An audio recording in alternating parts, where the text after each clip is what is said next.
జై శ్రీదత్త, జై గురుదత్త. మనము ఈరోజు మొగిల్చెర్ల దత్తాత్రేయ స్వామి వారి గురించి తెలుసుకుంటున్నాము. ఆయన జీవిత చరిత్రను సమీక్షిస్తున్నాము.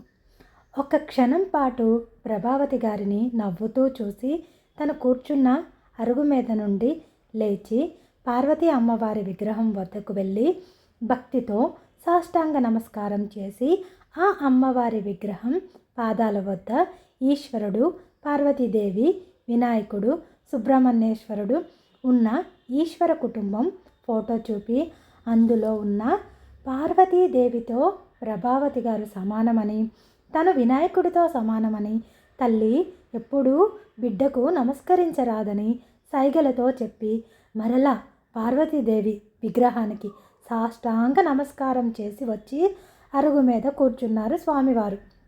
అమ్మ, ఈనాటితో నా మౌనం పూర్తి అయ్యింది, ఇక మీతో మాట్లాడతాను అన్నారు యోగి. మొదటిసారిగా ఆ దంపతులతో ఇద్దరు ఆయన కూర్చున్న అరుగుకి అభిముఖంగా పద్మాసనం వేసి కూర్చున్నారు. సాక్షాత్ దక్షిణామూర్తి తమ ఎదురుగా ఉన్న అనుభూతి కలిగింది దంపతులకు.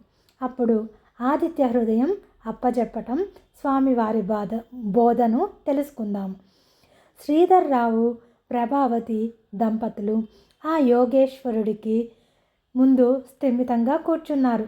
వారిద్దరినీ చిరునవ్వుతో చూస్తూ, అమ్మా, నేను మొదటి పిలుపులోనే నాయనా అని పిలిచావు కదా, నాలో నీ బిడ్డను చూశావు అన్నారు. మొట్టమొదటిగా ఆ దంపతులిద్దరితో అడిగిన ప్రశ్న అది. అవును నాయనా, మా పెద్దబ్బాయిని చూసిన అనుభూతి కలిగింది. పైగా వయసుతో సంబంధం లేకుండా నాయనా అని పిలవటం నాకు అలవాటు అని చెప్పారు ప్రభావతి గారు. ఓహో అమ్మా, ఈ మధ్యకాలంలో శ్రీధర్రావు గారు నన్ను ఎన్నో మార్లు కలిశారు. నేను మౌనంలో ఉన్నా కానీ ఆయన నాతో చాలా విషయాలు చెప్పారమ్మా. నీకు పూజలు ఎక్కువగా చేసే అలవాటు ఉందని, తెల్లవారుజామునే లేచి స్నానాధికాలు ముగించుకొని పూజ మొదలు పెడతావని చెప్పారమ్మా. అంత ఘనంగా ఏం పూజలు చేస్తావు తల్లి అన్నారు యోగి. ప్రభావతి గారికి లోపల నుంచి ఒక గర్వం బయటకు తన్నుకు వచ్చింది. తను రోజు ఎంతో నిష్టగా పూజ చేస్తాననే అహంకారపూరిత అజ్ఞానం ఆవిడను నిలువెల్లా కప్పేసింది. తను చేస్తున్న పూజలు లెక్క గబా గబా గుర్తుకు తెచ్చేసుకున్నది. ఒక్కటేమిటి నాయన, తెల్లవారుజామున స్నానం చేసి ఆదిత్య హృదయం మొదలుకొని ఎన్నో సహస్రనామ స్తోత్రాలు, అష్టోత్తరాలు అన్నీ నోటికి వచ్చు. విష్ణు, లలిత సహస్రనామాలు, మా ఇలవేల్పైనటువంటి శ్రీ మాల్యాద్రి లక్ష్మీ నరసింహుడి అష్టోత్తర సహస్రనామ కవచాలు నోటికి వచ్చు. అన్నీ కూడా పని పాట చేసుకుంటూ నాలో నేను చదువుకుంటూ ఉంటాను. రోజు మొత్తం మీద ఓ 10-11 సహస్రనామ స్తోత్రాలు, అష్టోత్తర స్తోత్రాలు చేస్తాను నాయనా. ప్రతి స్తోత్రము నోటికొచ్చు కాబట్టి సులభంగా చేస్తాను అని చెప్పారు. ఈ నోటికొచ్చు అన్నమాట పదే పదే గర్వంగా చెప్పారు ఆ యోగి. ఇక నుంచి శ్రీ స్వామివారిగా రాస్తాను.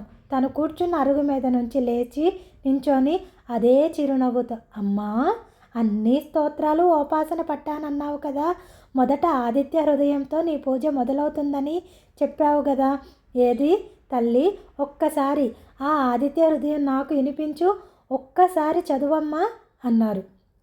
ప్రభావతి గారు శ్రీధర్రావు గారిని చూస్తూ చెప్పమంటారా అన్నట్లుగా ఆయనను కళ్ళతోనే సైగ చేసి అడిగారు.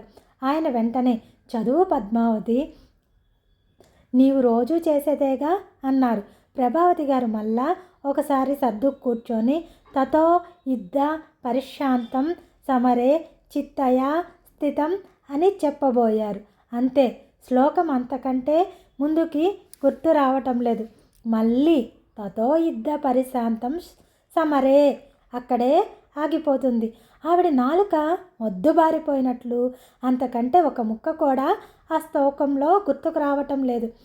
మళ్ళీ మళ్ళీ ఏమీ గుర్తుకు రాలేదు. ప్రతిరోజు చేసే ఆ స్తోత్రం మొదటి శ్లోకంలోని మొదటి పాదం వద్దే ఆగిపోయింది. నిద్రలో లేపి అడిగినా టకా చెప్పే పద్మావతి వారికి వాగ్బంధం జరిగినట్లు మాట రాక ఆగిపోయారు. 5 నిమిషాల పాటు తంటాలు పడ్డారు. ఏమీ లాభం లేదు. పక్కనే ఉన్న శ్రీధర్రావు గారు నిర్ఘంతపోయి చూస్తున్నారు. ప్రతిరోజు ఇంట్లో పని చేస్తూ, పశువులకు మేత వేస్తూ, పాలు పితుకుతూ, మజ్జిగ చిలుకుతూ, ఇలా తన పని తను చేసుకుంటూ కూడా అనుక్షణం స్తోత్రాలు వల్ల వేసే తన భార్య ఇక్కడ ఈ నిమిషంలో ఈ యోగి పుంగోడు ముందు ఏ స్తోత్రమో అప్పచెప్పలేక సతమతమవుతుంది. ఏమిటి మాయ అని ఆయనలో ఆలోచనలో పడ్డారు. ఇక పద్మావతి గారైతే తనకేమైందో తెలియదు. మొట్టమొదటి శ్లోకం కూడా గుర్తుకు రానంతగా తన మెదడు మొద్దుబారిపోయింది. మెల్లగా ఆవిడ అహంకారపు పొర తొలగింది. నాయన, నేను చెప్పలేకపోతున్నాను, నేను అశక్తురాలనైపోయాను అని చెప్పి మౌనంగా కూర్చున్నారు. అప్పటిదాకా వాళ్ళిద్దరి ముందు నిలుచొని ఉన్న శ్రీ స్వామివారు మళ్ళీ పార్వతీదేవికి సాష్టాంగ నమస్కారం చేసి అరుగు మీద పద్మాసనంలో వేసుకొని కూర్చున్నారు. ఇప్పుడు ఆయన మొహంలో ఒక తేజస్సు ఉట్టిపడుతుంది. మంత్రోచ్చరణ తత్వం గురించిన బోధ రేపు. సర్వం శ్రీ దత్త కృప. పావని నాగేంద్ర ప్రసాద్ గారు, శ్రీ దత్తాత్రేయ స్వామి మందిరం, మొగిల్చెర్ల గ్రామం, లింగసముద్ర మండలం, నెల్లూరు జిల్లా. అందరూ స్వామివారి అనుగ్రహానికి ప్రీతిపాత్రులే. అందరూ స్వామివారిని దర్శించుకోవాలి.